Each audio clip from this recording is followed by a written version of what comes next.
Hello dear aspirants, welcome to SPM focus UPSC. आज के 9 जुलाई के एपिसोड में हम 4 important current affairs topics discuss करेंगे।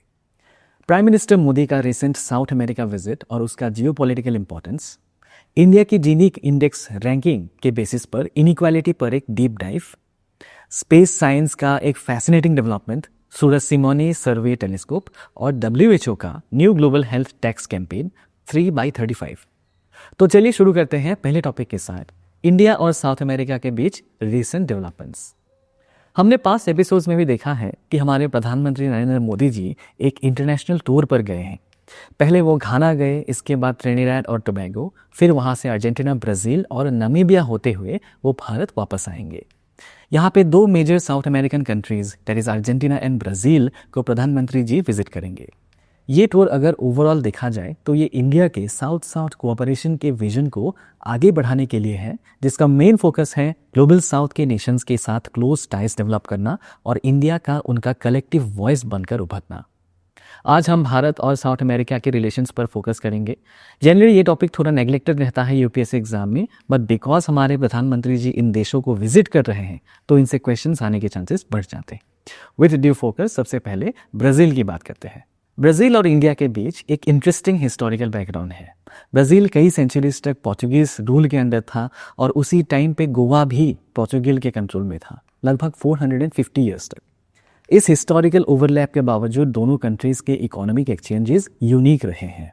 आज भी इंडिया से ब्राज़ील कोकोनट और मैंगो इंपोर्ट करता है, जबकि ब्राज़ील से इंडिया को कैश्यू मिलता है। एक और एंगेजिंग पॉइंट ये है कि इंडिया की Nellore breed of cattle Brazil में इतनी सक्सेसफुल रही है कि आज ब्राज़ील की लगभग 80% कैटल इसी ब्रीड के साथ लिंक्ड है। 1948 में डिप्लोमेटिक टाइज एस्टैब्लिश होने के बाद दोनों देशों के रिलेशंस थोड़े लिमिटेड रहे हैं, स्पेशली जब 1961 में ब्राज़ील ने इंडिया के Goa liberation that is operation Vijay को अपोज किया था। लेकिन 1990s के बाद सिनेरियो काफ़ी चेंज हुआ है, जब दोनों कंट्रीज़ ने अपने इकोनॉमीज़ लिबरलाइज किया वाशिंगटन कंसेंसस के फ्रेमवर्क के अंदर। तब से ट्रेड रिलेशन स्टेडीली ग्रो करते गए हैं। आज ब्राज़ील साउथ अमेरिका में इंडिया का सबसे बड़ा ट्रेडिंग पार्टनर है। अब अगर डिफेंस और स्ट्रेटेजिक कोऑपरेशन की बात करें तो 2024 में इंडिया और ब्राज़ील के बीच पहली बार 2+2 पॉलिटिकल मिलिट्री डायलॉग हुआ, जिसका मतलब है कि अब दोनों देश सिक्योरिटी और डिप्लोमेटिक एरियाज़ में भी सीरियस एंगेजमेंट कर रहे हैं। दोनों देशों के बीच एनवायरमेंटल कोऑपरेशन भी काफ़ी स्ट्रॉन्ग है। ब्राज़ील और इंडिया दोनों ही इंटरनेशनल सोलर अलायंस और ग्लोबल बायोफ्यूल अलायंस के फाउंडिंग मेंबर्स हैं। यानी रिन्यूएबल एनर्जी और क्लाइमेट एक्शन के इश्यूज़ पर दोनों एक शेयर्ड विजन के साथ काम कर रहे हैं। मल्टीलैटरल फोरम्स में भी दोनों कंट्रीज एक दूसरे के क्लोज पार्टनर्स हैं। ब्रिक्स, G20, G77 जैसे प्लेटफॉर्म्स के अलावा यूएनएससी रिफॉर्म्स के लिए G4 ग्रुपिंग भी एग्जिस्ट करती है, जिसमें इंडिया, ब्राज़ील, जर्मनी और जापान शामिल हैं। On the topic of UNSC reforms, इसके दूसरे साइड पर एक इनफॉर्मल ग्रुपिंग भी है जिसे कॉफ़ी क्लब कहते हैं।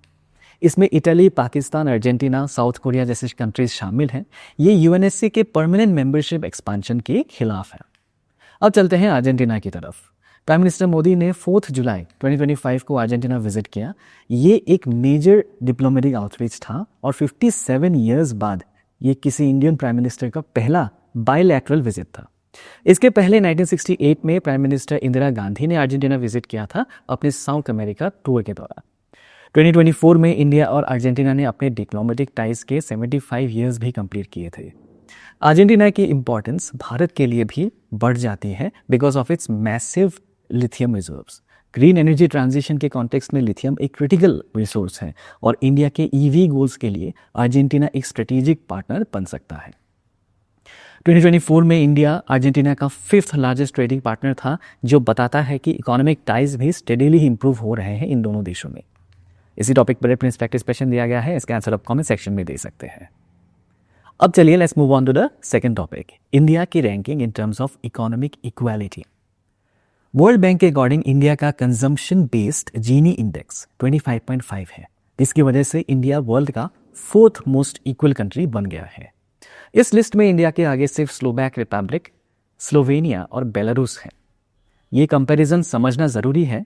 चाइना का स्कोर है 35.7 और यूएस का स्कोर है 41.8, जो दिखाता है कि कंजम्पशन इनइक्वालिटी में इंडिया रिलेटिवली आगे है, मतलब यहाँ पे इनइक्वालिटी ऑफ कंजम्पशन थोड़ा लो है। लेकिन ऐसा क्यों फील होता है कि इनइक्वालिटी तो काफ़ी ज़्यादा है इंडिया में, वो भी समझते हैं। लेकिन पहले कुछ इंपॉर्टेंट स्कीम्स देख लेते हैं जो पॉवर्टी और इनइक्वालिटी को रिड्यूस करने में हेल्प कर रहे हैं। प्रधानमंत्री जनधन योजना ने फाइनेंशियल एक्सेस मास लेवल पर इनेबल किया है। आज 2025 तक 55.69 करोड़ लोगों के पास बैंक अकाउंट्स हैं जिनके थ्रू उन्हें डायरेक्ट बेनिफिट्स मिलते हैं। डीबीटी या डायरेक्ट बेनिफिट ट्रांसफर सिस्टम ने वेलफेयर स्कीम्स को ज़्यादा ट्रांसपेरेंट और एफिशिएंट भी बना दिया है। PMGKAY यानी प्रधानमंत्री गरीब कल्याण अन्न योजना के अंदर 80 करोड़ लोगों को हर महीने 5 किलो फूड ग्रेन्स फ्री में दिया जा रहा है।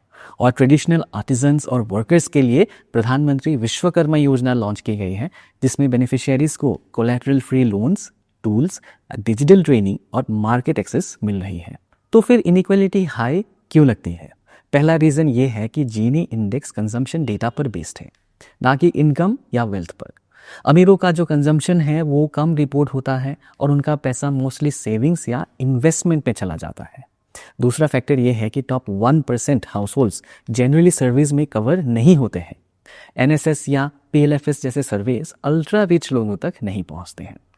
तीसरा रीज़न है कि जीनी एक नेशनल एवरेज है, तो ये कास्ट, क्लास और स्टेट लेवल डिस्पैरिटीज़ को प्रॉपरली रिफ्लेक्ट नहीं करता, जैसे बिहार और महाराष्ट्र के बीच इनकम गैप या कास्ट बेस्ड इनइक्वालिटी।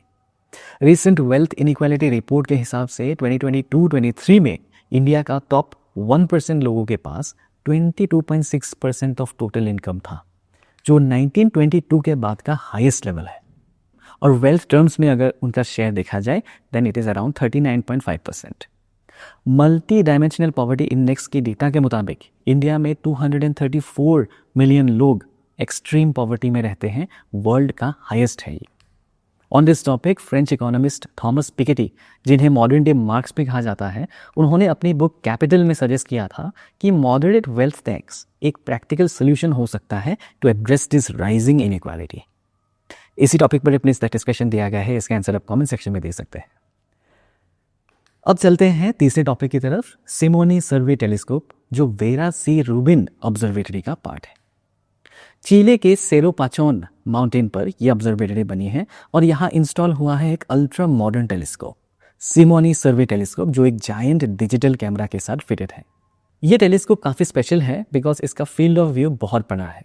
ये सिंगल इमेज से स्काई का ऐसा हिस्सा कैप्चर कर सकता है जो फुल मून से 40 टाइम्स ज़्यादा एरिया कवर करता है।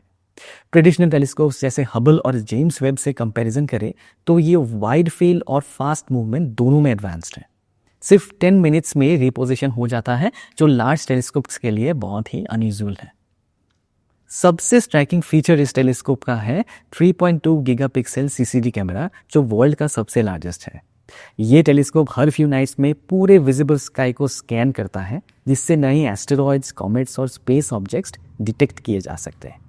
आने वाले टाइम पे रूबिन ऑब्जर्वेटरी मिल्की वे का स्ट्रक्चर, डार्क मैटर और डार्क एनर्जी और सोलर सिस्टम सेंसर्स जैसे मेजर रिसर्च एरियाज में काम करेगा। इसी टॉपिक पर अपने स्पेक्टिव क्वेश्चन दिया गया है, इसका आंसर आप कमेंट सेक्शन में दे सकते हैं। और अब चलिए चलते हैं आज के फाइनल टॉपिक की तरफ, WHO का 3x35 initiative. World health organization ने रिसेंटली एक ग्लोबल कैंपेन लॉन्च किया है 3x35। इसका मेन आइडिया ये है कि 2035 तक कंट्रीज टोबैको, अल्कोहल और शुगरी ड्रिंक्स के प्राइसेस में कम से कम 50% तक हाइक करें थ्रू टैक्सेशन। ये मूव 3 गोल्स अचीव करेगा। हार्मफुल प्रोडक्ट्स कंजम्पशन रिड्यूस होगा, पब्लिक हेल्थ आउटकम इंप्रूव होंगे और गवर्नमेंट के पास हेल्थ फंडिंग के लिए $1 ट्रिलियन तक का रेवेन्यू जनरेट हो सकता है इन द नेक्स्ट 10 ईयर्स। इसी टॉपिक पर प्लीज प्रैक्टिस क्वेश्चन दिया गया है, इसका आंसर आप कमेंट सेक्शन में दे सकते हैं। जाने से पहले आज के टॉपिक से रिलेटेड कीवर्ड्स आपके स्क्रीन पर दिए गए हैं, इन्हें आप मेंस आंसर राइटिंग में यूज़ कर सकते हैं। तो डियर एस्पिरेंट्स, ये थे आज के इंपॉर्टेंट करंट अफेयर्स। कल फिर मिलेंगे नए एपिसोड के साथ, तब तक के लिए stay consistent. This is focus UPSC signing off. जय हिंद।